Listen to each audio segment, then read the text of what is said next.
Devansh, Devansh, yes sir.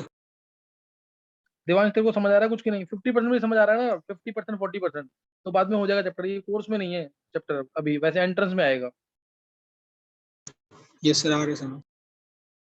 Notes में से देख रहा है ना एक बार साथ साथ? यस सर, उसे ही देख रहा हूँ। हाँ,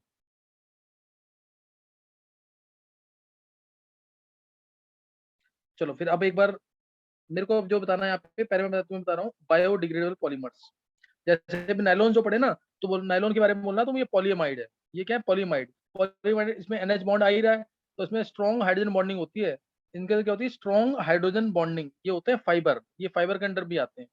पॉलीएमाइड भी हैं और ये फाइबर भी हैं। अच्छा, बायोडिग्रेडेबल पॉलीमर्स।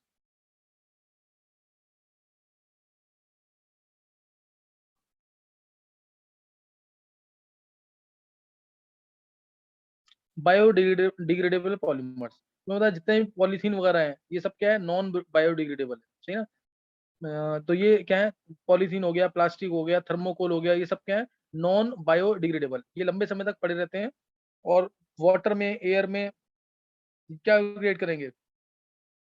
पॉल्यूशन क्रिएट करते हैं। तो इस वजह से there is need of some biodegradable polymer, जो कि अपने आप ही कुछ टाइम के अंदर क्या कर जाए? डिसइंटीग्रेट कर जाए, खत्म हो जाए। तो वो बायोडिग्रेडेबल पॉलीमर्स पेपर में अगर आता है तो तुम्हें दो का नाम बोलना है। एक है, नाम बोल रहा हूँ मैं, पॉली बीटा हाइड्रोक्सी ब्यूटाइरेट को बीटा हाइड्रोक्सी वेलरेट। तरीका बता दूंगा याद करने का, इसको कैसे याद करना है दिमाग में रख लेंगे। पॉली बीटा हाइड्रोक्सी ब्यूटाइरेट को बीटा हाइड्रोक्सी वेलरेट। देखो इसके अंदर जो मोनोमर होते हैं ना, वो होता है 3 hydroxy butyric acid, 3 hydroxy valeric acid, या beta hydroxy butyric acid, beta hydroxy valeric acid. देखो अगर मैं तुमसे बोलता हूँ 3 हाइड्रोक्सी ब्यूटेनोइक एसिड का फॉर्मूला बताओ, तो तुम यही बनाओगे। ब्यूटेनोइक एसिड है तो तुम लिख दोगे COH, और 3 पे हाइड्रोक्सी है तो OH, ये लिख दोगे। अब तुम्हें ये पता है कि इसके अंदर जो इन्वॉल्व होगा पॉलीमरेशन के अंदर, वो OH ग्रुप इन्वॉल्व होगा और COH, OH का H बाहर निकलेगा, COH का OH बाहर निकलेगा। तो इसलिए OH और COH एक लाइन में होने चाहिए। लिखने का तरीका ये होना चाहिए तो पॉलीमर बना पाओगे, नहीं तो दिक्कत आएगी। OH और COH वो एक लाइन में होने चाहिए, और ये C जो है ये नीचे की तरफ होना चाहिए। देखो जरा, 3 beta hydroxy butyric acid, beta hydroxy butyric acid, ये ऐसे COH, C, C, और एक C नीचे, सील बॉन्ड OOH, ये आ जाएगा। प्लस दूसरा वाला भी ऐसे ही COH, C2H5 नीचे, और C, seal bond OH, beta hydroxy H2 आएगा यहाँ पे, ये पूरा कर लेना खुद। यहाँ CH आएगा, CH3 आ जाएगा, यहाँ CH5 आ गया, यहाँ पे CH आएगा, यहाँ CH2 आ जाएगा। तो ये है beta hydroxy butyric acid, beta hydroxy butyric acid, और ये है beta hydroxy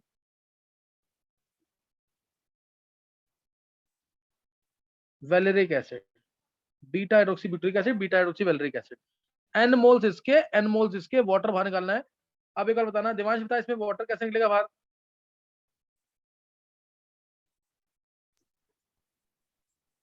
sir question repeat करिए। मैंने बोला जैसे मैंने दोनों मोनोमर लिख दिए, beta hydroxy butyric acid, beta hydroxy valeric acid. Water जो बाहर निकलेगा, इस ग्रुप का क्या ले और दूसरे वाले ग्रुप का क्या ले? वाटर कैसे बाहर निकलेगा? सर COH से OH ग्रुप निकलेगा और OH से H। हाँ, COH से OH ग्रुप निकलेगा और OH से H। ये क्लियर है ना सबको? इस COH का OH बाहर निकलेगा और इस OH का H बाहर निकलेगा। कोई डाउट तो नहीं है?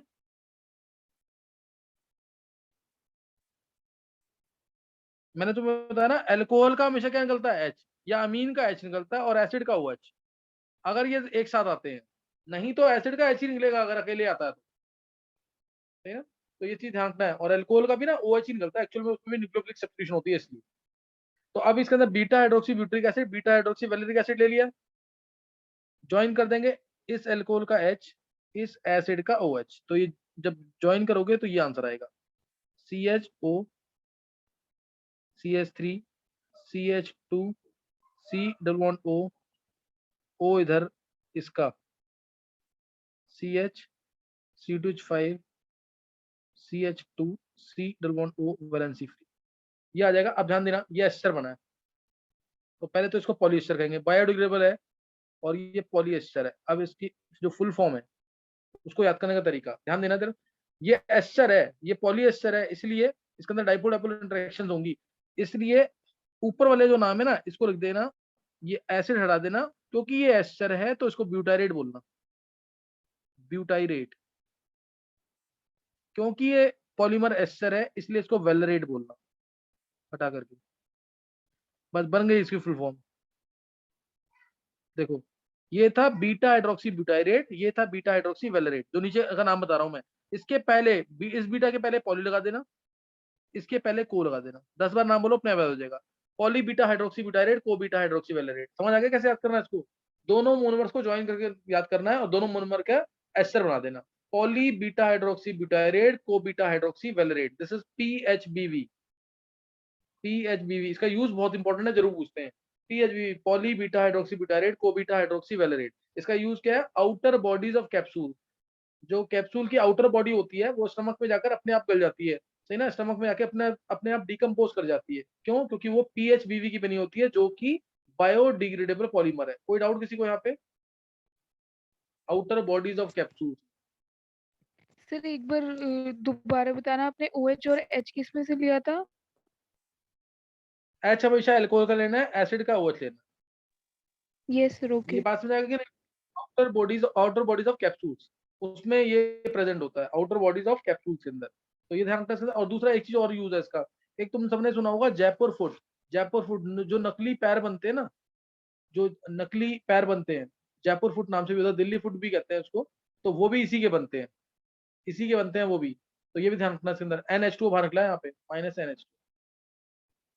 जयपुर फुट में भी PHBV का यूज होता है, ये हार्म नहीं करता बॉडी को, इसलिए बायोकम्पेटिबल कहते हैं इसको। तो अब नेक्स्ट जो बायोडिग्रेडेबल पॉलीमर है, नेक्स्ट जो बायोडिग्रेडेबल पॉलीमर है वो नाइलॉन 2 नाइलॉन 6, नाइलॉन 2 नाइलॉन 6। यानी एक मोनोमर में 2 कार्बन होंगे और एक मोनोमर में 6 कार्बन होंगे। इसमें लेते हैं अमाइनो कैप्रोइक एसिड, क्या लेंगे? Amino caproic acid. एक तो अमाइनो कैप्रोइक एसिड लेंगे और एक लेंगे ग्लाइसिन। ये लिया मैंने glycine, NH2 CH2 COOH, glycine. और एक अमाइनो, इसमें दो कार्बन है ना, एक कार्बन 2 कार्बन।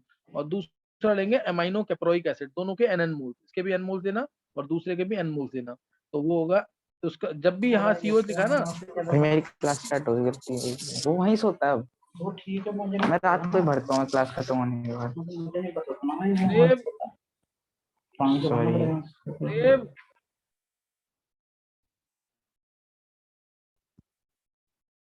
चलो नेक्स्ट अब है ये लिया मैंने यहाँ पे, एक तो ग्लाइसिन लिया है और एक लिया amino caproic acid. Amino caproic acid में 6 कार्बन है, सेम ऐसे ही बनाना है। अगर एसिड रखा है ना यहाँ पे, तो हमेशा साथ में अल्कोहल या अमीन होना चाहिए दूसरे कंपाउंड का। NH2 CH2 whole 5 COOH, CH2 whole 5 है COOH। तो एसिड का OH लेना और अमीन का H लेना, ये गायब हो जाएगा, यहाँ से H गायब होगा, यहाँ से OH गायब। तो ये आ गया यहाँ पे NH valency free, CH2 C bond O NH।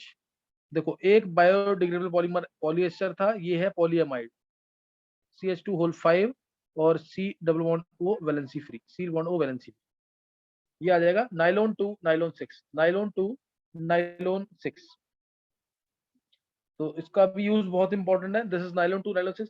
जो तुम्हें ध्यान होगा, आजकल वो डिकम्पोजेबल स्टिचेस यूज करते हैं। पहले जो स्टिचेस जब यूज करते थे, तो स्टिच करते समय वो टाँके वगैरह लगाते थे ना जो बॉडी पे, वो इनिशियली भी पेनफुल था, फिर बाद में वो टाँके रिमूव भी करने पड़ते, तो वो भी पेनफुल होता था। लेकिन आजकल जो यूज करते हैं वो क्या होते हैं? Decomposable stitches. स्टार्टिंग में तो पेन होगा ही होगा, लेकिन उसको हटाना नहीं पड़ता, कुछ टाइम के बाद अपने आप ही उगल जाते हैं। ये इसके बने होते हैं, नाइलॉन 2 नाइलॉन 6 के, नाइलॉन 2 नाइलॉन 6। क्लियर हो गया कि नहीं? ये बायोडिग्रेडेबल पॉलीमर्स क्लियर हो गए? Yes sir. तो ये खत्म हो गया यहाँ पे। अब नेक्स्ट नोट करेंगे रेजन्स, नेक्स्ट नोट करेंगे रेजन्स। और उसमें बहुत इंपॉर्टेंट रेजिन है बेकेलाइट। बेकेलाइट कहाँ यूज होता है, सबको पता होगा ये। बेकेलाइट इलेक्ट्रिकल स्विचेस किसके बने होते हैं, इलेक्ट्रिकल स्विचेस जो होते हैं घरों के अंदर यूज करते हैं, वो किसके होते हैं, बेकेलाइट के। या फिर जो कुकर वगैरह का हैंडल होता है वो भी किसका होता है, बेकेलाइट का। वो भी किसका होता है, बेकेलाइट का। ये रेजन्स क्या होते हैं, ये भी पॉलीमर्स ही है, लेकिन इनका मॉलिक्यूलर मास कम होते हैं। ये भी पॉलीमर्स ही होते हैं, इनके मॉलिक्यूलर मास कम होते हैं, और पॉलीमर जो होते हैं उनके मॉलिक्यूलर मास ज्यादा होते हैं। तो रेजन्स में हम यूज करेंगे बहुत इंपॉर्टेंट बेकेलाइट। बेकेलाइट तो सर बेकेलाइट आपने के इनके अंदर मॉलिक्यूलर मास के बारे में क्या बताया था अभी? रेजन्स का मॉलिक्यूलर मास कम होता है और पॉलीमर का मॉलिक्यूलर मास ज्यादा होता है। अब ये क्रॉस लिंक्ड होता है, ये हेवीली क्रॉस लिंक्ड है। देखो बेकेलाइट जो है ये फिनॉल और फॉर्मल्डिहाइड से मिलकर बनता है। फिनॉल, कोई भी पूछेगा इसका मोनोमर क्या है, तुम बोलोगे फिनॉल और फॉर्मल्डिहाइड। और रिएक्शन होती है यहाँ पे इलेक्ट्रोफिलिक एरोमेटिक सब्स्टिट्यूशन, दोनों के एन मोल्स लेते हैं। इलेक्ट्रोफिलिक एरोमेटिक सब्स्टिट्यूशन रिएक्शन होती है। कभी रिएक्शन का नाम पूछेंगे तो लेडरर मैनेस रिएक्शन नाम है इसका। और H प्लस आयंस या OH आयंस की प्रेजेंस में रिएक्शन होती है, एसिड और बेस की प्रेजेंस में, H प्लस और OH आयंस की प्रेजेंस। ये हमारा इलेक्ट्रोफाइल है। अटैक कहाँ करेगा, ऑर्थो पोजीशन पे या पैरा पोजीशन पे। तो इसका मोनोमर मिलेगा या तो ये OH CH2OH, ये मिलेगा, या फिर दोनों जगह लगा दो, ये थोड़ा कम अमाउंट में मिलेगा, CH2OH CH2OH, या फिर तीनों जगह लगा दो, दोनों ऑर्थो पोजीशन पे और पैरा पोजीशन पे। अब इसको ले लेना, इसको ले लेना और ज्वाइन कर देना n मोल्स इसके, H प्लस या OH आयंस की प्रेजेंस में, OH CH2OH, n मोल्स लिए इसके, और सबको ज्वाइन कर देना। सबको ज्वाइन कर दोगे तो मिलेगा पॉलीमर नोवोलैक। n मॉलिक्यूल्स लेंगे इसके और सबको ज्वाइन कर देना, वाटर बाहर निकाल के, OH CH2 OH CH2, यहाँ पे भी CH2 यहाँ पे भी। इसको बोलते हैं नोवोलैक। नोवोलैक, और ये पेंट्स की मैन्युफैक्चरिंग में यूज होता है। नाम शायद इसी से आया, नेरोलैक जो आता है ना नाम, वो इसी से आया है। नोवोलैक, ये नोवोलैक में जाता है।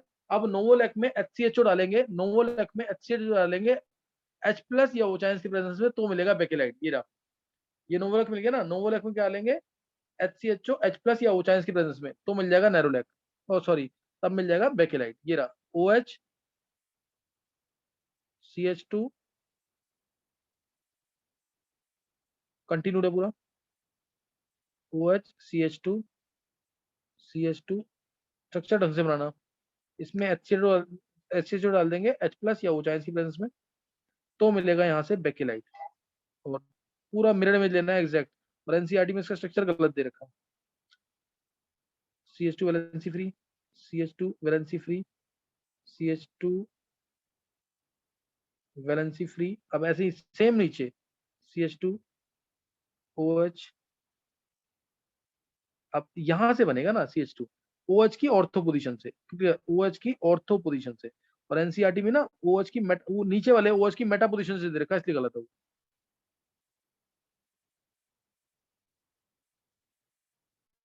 ये स्ट्रक्चर है बेकेलाइट का।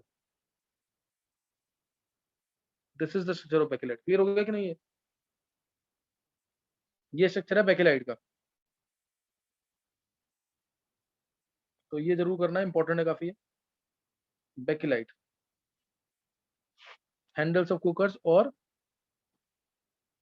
इलेक्ट्रिकल स्विचेस, इलेक्ट्रिकल अप्लायंसेस में यूज करते हैं इसको। नेक्स्ट अब आ गया इसके अंदर, वो मैं तुम्हें बता चुका हूँ यहाँ पे। अब पॉलीस्टर्स में, पॉलीस्टर्स में दो हैं, एक वो भी रह जाएगा, एक मेलमैक और करेंगे। मेलमैक ये भी बहुत इंपॉर्टेंट है।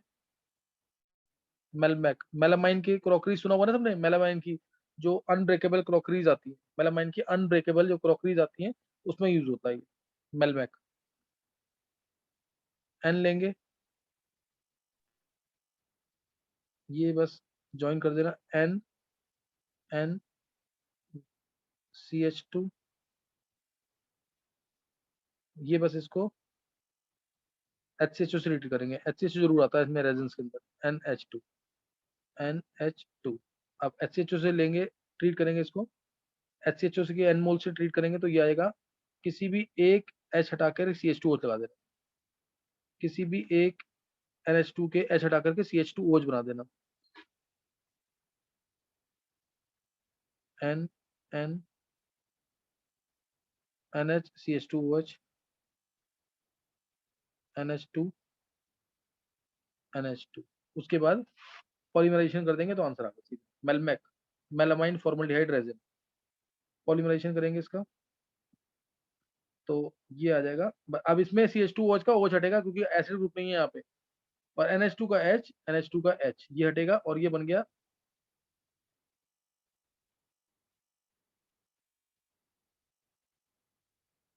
NH valency free, NH valency free, NH valency free, NH valency free. और ये है Melmac, melamine formaldehyde resin, use in making unbreakable crockeries. Unbreakable crockeries जो होती हैं वो उसकी बनी होती है। तो ये करना है तुम्हें मेलमैक। नेक्स्ट नोट करना है इसमें, नेक्स्ट नोट करना है पॉलीएस्टर। दो पॉलीएस्टर्स है, एक है टेरिलीन और एक है एल्काइड रेजिन। पॉलीएस्टर्स इसमें करना टेरिलीन और Dacron.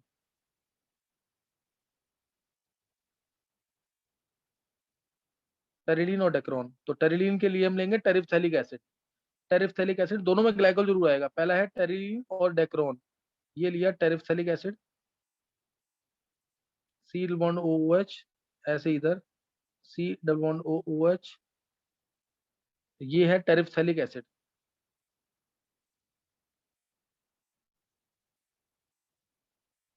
Plus glycol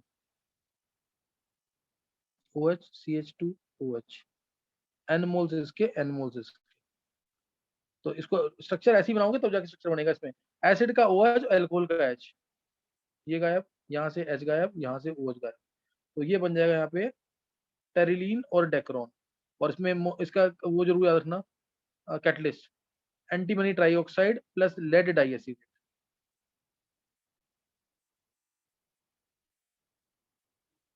antimony trioxide plus lead डाइएसिड।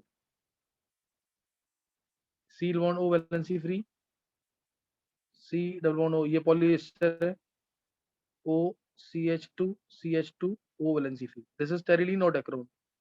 Terylene की फैब्रिक्स तुमने सुना होगा, टेरिलीन के फैब्रिक्स, तो ये आ जाएगा टेरिलीन और डेक्रोन। सही ना, टेरिलीन और डेक्रोन दोनों नाम याद रखने हैं। और एल्काइड रेजिन और ग्लिप्टल जो ना वो भी पॉलीएस्टर ही है, वो भी एल्काइड रेजिन और ग्लिप्टल। इसका यूज बहुत पूछते हैं, ये पेंट्स की मैन्युफैक्चरिंग में यूज होता है। जैसे नोवेलेक था ऐसे ये भी है, पेंट्स की मैन्युफैक्चरिंग में यूज होता है एल्काइड रेजिन और ग्लिप्टल। सेम स्ट्रक्चर है उसका भी, बस उसमें हमें टेरिफ्थैलिक एसिड की जगह थैलिक एसिड लेना है। यानी जो ये वाला ग्रुप है यहाँ पे COH, ये ऑर्थो पोजीशन लगा देना। तो मैं इसका डायरेक्ट स्ट्रक्चर बता रहा हूँ, ये इसका पॉलीमर सेम रहेगा बिल्कुल एकदम, बस यहाँ थोड़ा सा ये एस्टर बनाया है CH2 वो वैलेंसी फ्री यहाँ लगा देना दूसरा, ये वैलेंसी फ्री, इसकी वैलेंसी फ्री। क्लियर होगा? This is called as alkyd resin और ग्लिप्टल। इसके मोनोमर्स हैं phthalic acid plus glycol, phthalic acid plus glycol, ये इसके मोनोमर्स, थैलिक एसिड और ग्लाइकोल।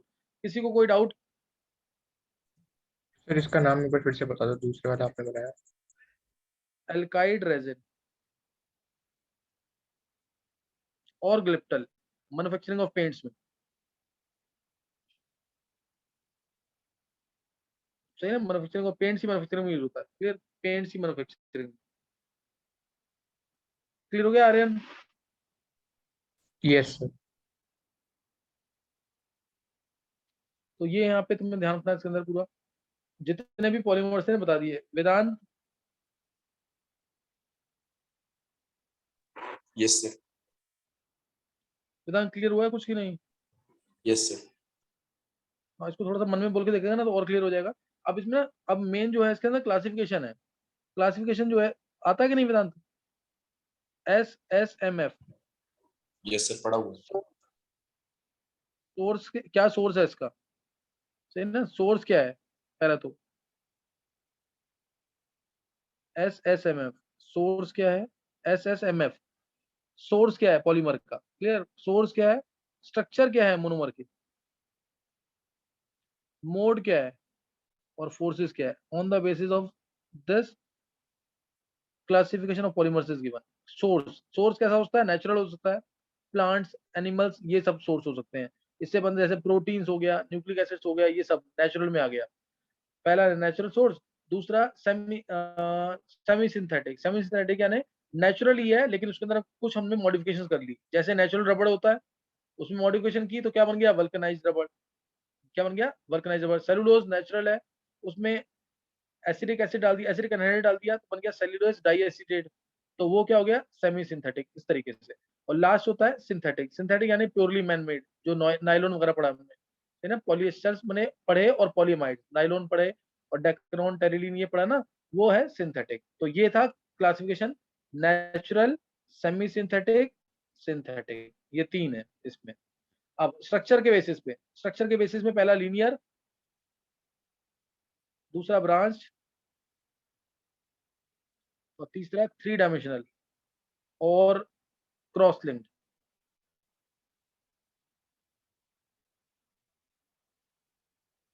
थ्री डायमेंशनल और क्रॉस लिंक। तो लीनियर में मैंने तो बता दिया, अभी तो बताया था हाई डेंसिटी पॉलीथीन, पैकिंग बहुत प्रॉपर, टेंसाइल स्ट्रेंथ ज्यादा, मेल्टिंग पॉइंट ज्यादा, और क्या कहते हैं, इसलिए एग्जांपल इसका high density polythene, linear polymer, vinyl chloride linear polymer, सही ना, ये सब लीनियर है। ब्रांच के अंदर क्या आ जाएगा, लो डेंसिटी लो पॉलीथीन, डेंसिटी। इसमें पैकिंग नहीं हो पाएगी। क्यों नहीं हो पाएगी, क्योंकि इसमें ब्रांचेस होती है, टेंसाइल स्ट्रेंथ लो, मेल्टिंग पॉइंट लो, ये सब।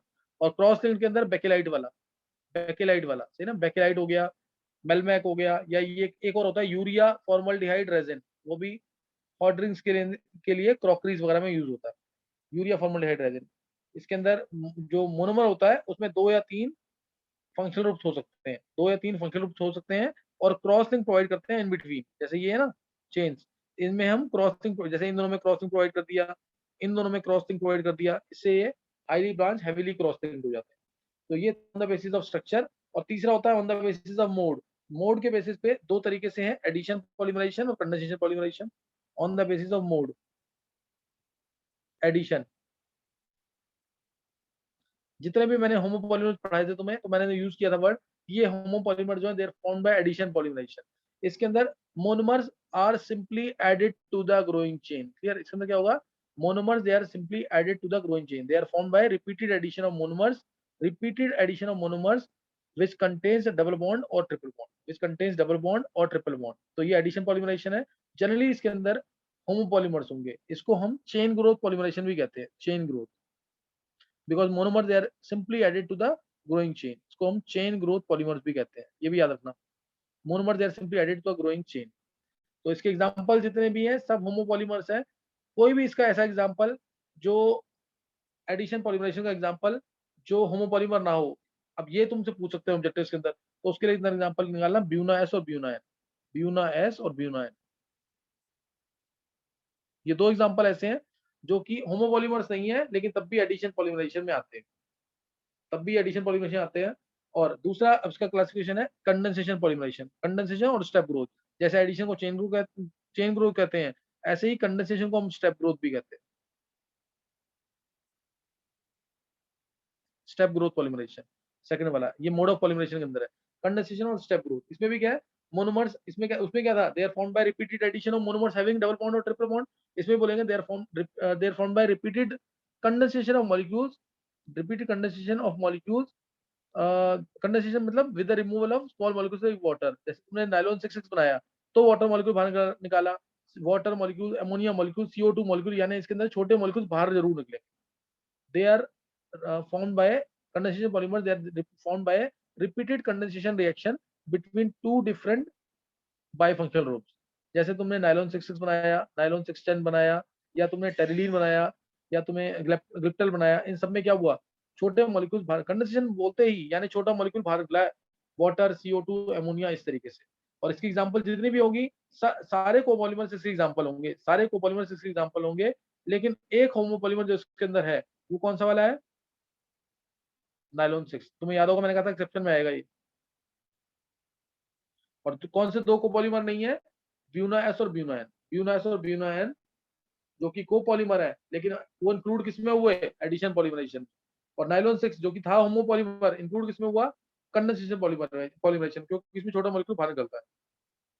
तो ये था on the basis of mode of polymerisation, तीसरा था। थर्ड है classification based upon forces, classification based upon forces. तो इसमें भी क्लासिफाई कर रखा है जैसे इलास्टोमर्स, जिसमें फोर्सेस सबसे वीक। एग्जांपल इसकी नेचुरल रबर, नेचुरल रबर इसकी एग्जांपल, या इसकी एग्जांपल नियोप्रीन, रबड़ वाली एग्जांपल, या फिर इसकी एग्जांपल ब्यूना एन और ब्यूना एस, ब्यूना एन और ब्यूना एस, ये 4 एग्जांपल याद रखिए इसके। इसके अंदर फोर्सेस सबसे वीक, इलास्टोमर्स के अंदर फोर्सेस सबसे वीक, फाइबर्स जिसके अंदर फोर्सेस सबसे स्ट्रॉन्ग, जैसे नाइलॉन के अंदर जिसके अंदर हाइड्रोजन बॉन्डिंग होगी, हाइड्रोजन बॉन्डिंग हो, या dipole, strong dipole dipole interactions हो, नाइलॉन 66, नाइलॉन 610, ये सब इसके अंदर आएगा, नाइलॉन 66, नाइलॉन 610, ये सब इसके अंदर आ जाएगा। तो फिर नेक्स्ट है थर्ड, थर्मोप्लास्टिक्स। इसके अंदर फोर्सेस क्या होते हैं? इंटरमीडिएट। इसके अंदर फोर्सेस इंटरमीडिएट होंगे between elastomers and fibres, elastomers और फाइबर्स के इंटरमीडिएट होंगे फोर्सेस इसके अंदर। और थर्मोप्लास्टिक के बारे में तुमने 9th में पढ़ा होगा कि इसको हम मेल्ट करके रीयूज कर सकते हैं अगेन एंड अगेन। मेल्ट करके हम क्या कर सकते हैं? इसको रीयूज कर सकते हैं अगेन एंड अगेन। और इनको हम कोल्ड सेटिंग प्लास्टिक्स भी कहते हैं, क्योंकि ठंडा होने पर इनकी शेप सेट होती है, ठंडा होने पर इनकी शेप सेट होती है, इसलिए कोल्ड सेटिंग प्लास्टिक्स कहते हैं। और ये लीनियर होंगे या स्लाइटली ब्रांच स्ट्रक्चर में, ये लीनियर होंगे या स्लाइटली ब्रांच होंगे। एग्जांपल इसकी तुम्हें पता है, पॉलीथीन, पॉलीप्रोपीन, पॉलीस्टाइरीन, पॉलीविनाइल, ये सब इसी एग्जांपल में आएगा, सही ना। फोर्थ आया थर्मोसेटिंग। थर्मोसेटिंग जो हाईली ब्रांच्ड होंगे, हेवीली क्रॉस लिंक्ड होंगे, एक बार जो उनकी पोजीशन शेप मिल गई, हम इसको दोबारा गला करके, इनको दोबारा मेल्ट करके रीशेप नहीं कर सकते, ये एक ही बार यूज होंगे। जैसे तुम बेकेलाइट का जो स्विच है, अगर इसको तुम मेल्ट करना चाहो तो मेल्ट नहीं कर पाओगे, जैसे इसको तुम जलाओगे तो कुछ टाइम के बाद ये काला पड़ कोयला बन जाएगा पूरा ही, सही ना। ये इनफ्यूजिबल होता है, मेल्ट नहीं हो पाएगा ये, सही है। तो हाईली ब्रांच्ड होंगे, हेवीली क्रॉस लिंक्ड होंगे, ये थर्मोसेटिंग पॉलीमर्स है। ये क्या है? थर्मोसेटिंग। अब इसमें एक क्वेश्चन आता है, जैसे तुम्हें क्वेश्चन दिया नाइलॉन 66 1 है, 2 दिया तुम्हें से नियोप्रीन, 3 दिया पीवीसी, और बोलेगा इन तीनों को फोर्सेस में अरेंज करो। ये इंपॉर्टेंट क्वेश्चन है, एनसीईआरटी का भी पेपर में भी आता है। नाइलॉन 66, नियोप्रीन और पीवीसी, इसको फोर्सेस में अरेंज करना है। ट्राई कर सकता है वेदांत?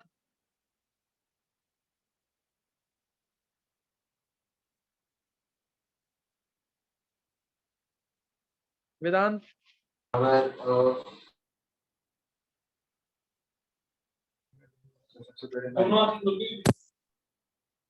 कौन सा आएगा सबसे पहले?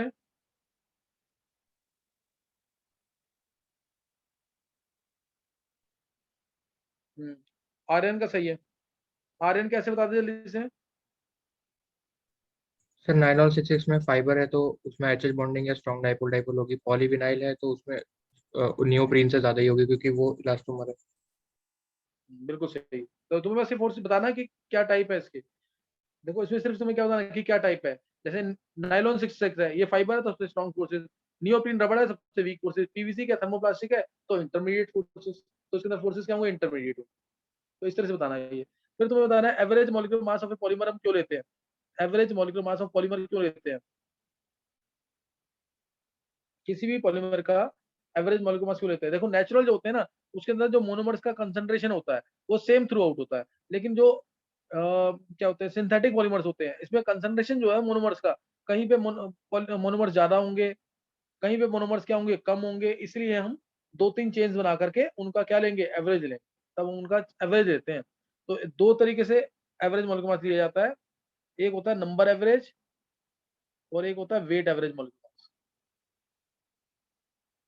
नंबर एवरेज मॉलिक्यूलर मास और weight average molecular mass. Number average molecular mass जो होता है ना, वो होता है summation of NiMi divide by summation of Ni, ये होता है। और वेट एवरेज मॉलिक्यूलर मास जो होता है वो होता है समेशन ऑफ NiMi का square divide by summation of NiMi। जैसे क्वेश्चन दे देगा तुम्हें कि 30% है मोनोमर जिनका मास है 20,000,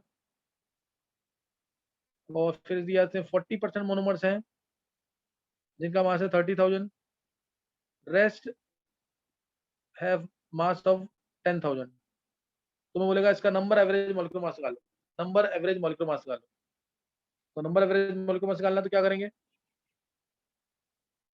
summation of Ni 30 into 20,000, 40 into 30,000 plus 30% बच गया, 30% into 10,000 डिवाइड बाय टोटल 100, उससे आ जाएगा नंबर एवरेज मॉलिक्यूलर मास।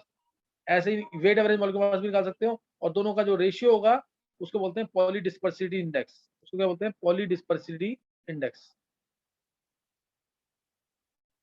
ये होता है number average, weight average molecular mass, ये वाला वेट एवरेज वाला divide by number average molecular mass, और इसकी वैल्यू अगर 1 आती है, जो कि नेचुरल के केस में आ सकती है, लेकिन जनरली इसकी वैल्यू लेस देन 1 होगी या ग्रेटर देन 1 होगी, लेस देन 1 या ग्रेटर देन 1 होगी। मोनो डिस्पर्स पॉलीमर्स कहेंगे अगर पीडीआई पॉली डिस्पर्सिटी इंडेक्स 1 है तो मोनो डिस्पर्स। पॉली डिस्पर्स कब कहेंगे, जब वैल्यू ग्रेटर देन 1, जब वैल्यू ग्रेटर देन 1 है तो पॉली डिस्पर्सिटी इंडेक्स।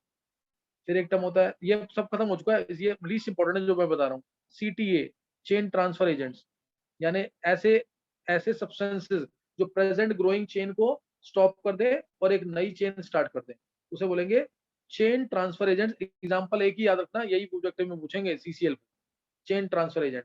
एक होता है नेक्स्ट टर्म, ये इंपॉर्टेंट है थोड़ा सा, ये पेपर में पूछा हुआ है, एक बोलेगा चेन इनहिबिटर क्या होता है। चेन इनहिबिटर जो प्रेजेंट ग्रोइंग चेन को स्टॉप कर दे, जो प्रेजेंट ग्रोइंग पॉलीमेरिक चेन है उसको स्टॉप कर दे और नई चेन को स्टार्ट भी ना करे, उसे बोलेंगे चेन इनहिबिटर। क्लियर, उसे क्या बोलेंगे, चेन इनहिबिटर। जैसे एग्जांपल इसका बेंजोक्विनोन, ये बेंजोक्विनोन जो है ना, विनाइल रेडिकल पॉलीमराइजेशन को स्टॉप कर देता है। ये क्या करता है, benzoquinone, presence of benzoquinone inhibit the free radical polymerisation of vinyl derivative. कोई भी विनाइल डेरिवेटिव है ना, उसके चेन को रोक देगा ये।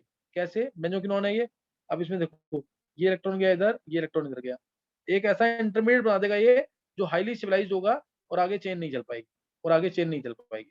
देखो वो रेडिकल आ गया नीचे, यहाँ पे ऊपर ओ आर रेडिकल बन गया, रेडिकल नीचे आया, डबल बॉन्ड डबल बॉन्ड, अब रेजोनेंस कर दो उसमें, ये इलेक्ट्रॉन इधर, ये इलेक्ट्रॉन इधर, ये इलेक्ट्रॉन इधर, ये इलेक्ट्रॉन इधर, ये बन गया हाईली स्टेबलाइज्ड रेडिकल, इसलिए आगे चेन नहीं जाएगी।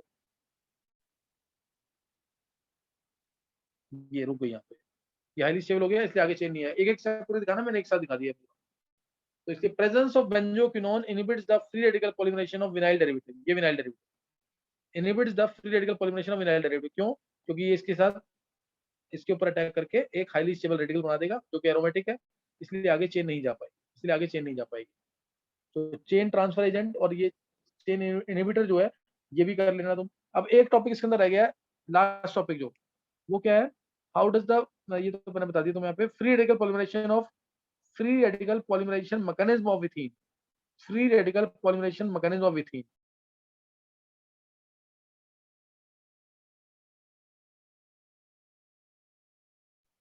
वेदांत का रखा है कि नहीं है,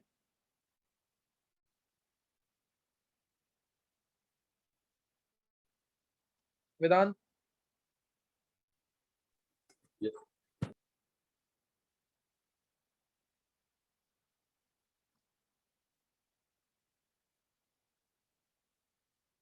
है वेदांत का रखा है कि नहीं है?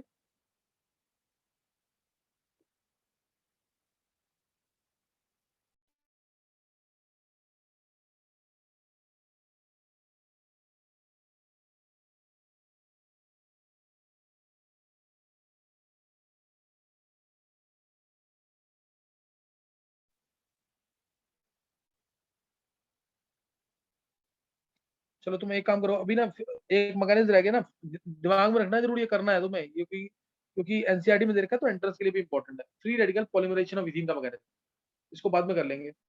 यहाँ तक चैप्टर ना खत्म हो चुका है ऑलमोस्ट, ये पूरा चैप्टर खत्म हो चुका है, पूरा रिवाइज करवा दिया चैप्टर ये। तो उसको अगर पढ़ लोगे आज, क्योंकि अभी तुम्हारे पास टाइम है सैटरडे संडे का, तो एक बार जरूर कर लेना ताकि आगे तुम्हें इजी रहे कि एक बार तुमने पढ़ रखा चैप्टर, एक बार स्ट्रक्चर जरूर बना के देख लेना हाथ से, तो सही हो जाएगा ये। ऐसे ही मैं किसी दिन एक चैप्टर और रिवाइज करा दूंगा, शायद केमिस्ट्री इन एवरीडे लाइफ। तुम लोग पहले ये कर लेना इस चैप्टर को, फिर आगे देखेंगे।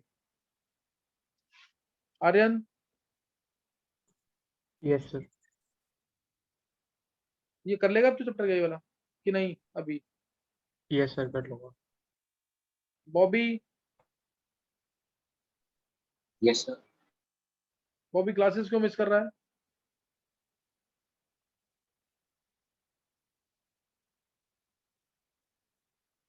अब एक मेजर टेस्ट आने वाला है, अभी मैंने एक थर्मो और इलेक्ट्रो का बोला हुआ है, और एक दूसरा 4 चैप्टर का टेस्ट बोला हुआ है।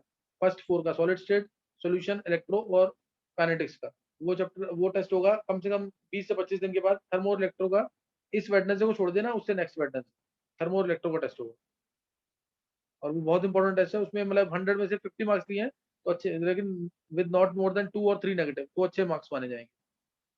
यहाँ तक कर लेना, एक बार हैंड सेस करना जिसको थोड़ा क्लियर हो गया चैप्टर कि हाँ ये अब पढ़ेंगे तो हो जाएगा। ये कर लेना, तुमने अटेंड किया ना अगर 1.5 घंटे क्लास, तो तुम ये सोचना कि करना है अब इसको। आर्यन, बॉबी, देव, ये रेडमी नाम से कौन है? कृष्णा, सर मैं नयन, ऋषिका। हाँ अच्छा कुछ है तो नयंत, मयंक, देवांश, आर्यमन, साक्षी ने तो साक्षी, सिद्धि, श्रुतिका, तुम लोगों ने पढ़ा होगा पहले, यस सर कर रखा है। कर लोगे नहीं? सिद्धि,